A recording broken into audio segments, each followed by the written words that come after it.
RD school का staff खड़ा है सर ये सारा, और आरडी स्कूल वालों ने हमारे साथ मतलब ऐसा गलत व्यवहार किया है, उनके धमकी भरे लहजे से हम बहुत परेशान हैं। फरवरी के बाद उन्होंने हमारी कोई सैलरी नहीं दी है, बार बार हमसे काम लिया जा रहा था और एक दिन हमारी मीटिंग लेके आधा स्टाफ को रिलीव कर दिया और आधे स्टाफ को रखा, उसको कंडीशन रखी, और उनका जो बोलने का लहजा है ना वो बिल्कुल धमकी भरा है। आज भी जैसे फोन पे बात हुई है तो वो कह रहे हैं कि जो आपके बस में है वो करो, हम आपके लिए कुछ नहीं करेंगे। तो ये धमकी भरे आश्वासन से सारे जो टीचर हैं वो मानसिक रूप से परेशान हैं और कुछ भी कर सकते हैं सर, इससे फालतू और क्या कहेंगे। डीओ ऑफिस के एप्लीकेशन लगाएंगे सर, वहाँ सोल्यूशन नहीं हुआ तो फिर सीएम विंडो पे लगाएंगे, वहाँ भी नहीं हुआ तो फिर पीएम विंडो पे लगाएंगे। हमारे पास तो आगे की जो कार्रवाई है वो हम करेंगे सर, धरना प्रदर्शन करेंगे सर। और जो मैनेजमेंट के सदस्य है होशियार सिंह जी है और जगजीत सिंह मलिक जो प्रिंसिपल है, उनका धमकी भरेला जैसे सारे स्टाफ वाले परेशान है सर, बिल्कुल परेशान है।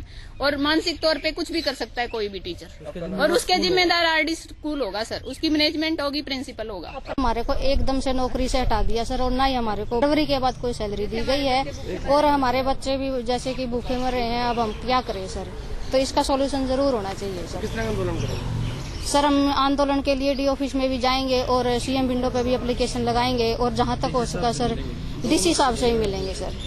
हो या हो, लेकिन हम MA BEd हैं, हमारा तो वो कार्ड भी नहीं है कि जिसकी वजह से सरकार का हमें कोऑपरेशन मिल जाए।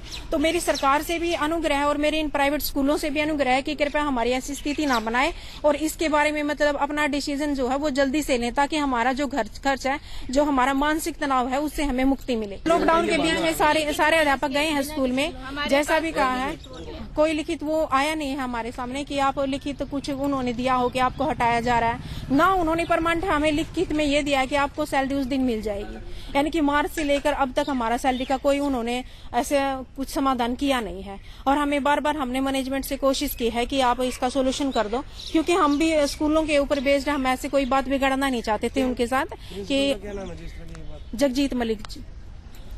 और हमें मतलब हम ये चाहते थे कि मिलजुल के ही इसका सोल्यूशन हो जाए, ताकि हम भी स्कूल में बने रहें और स्कूल हमसे बना रहे। ऐसा आरडी स्कूल ने हमें फरवरी के बाद ही बेरोजगार कर रखा है, और फिर भी हमने खर्च चलाने के लिए कहीं से पैसे उधार उठाए।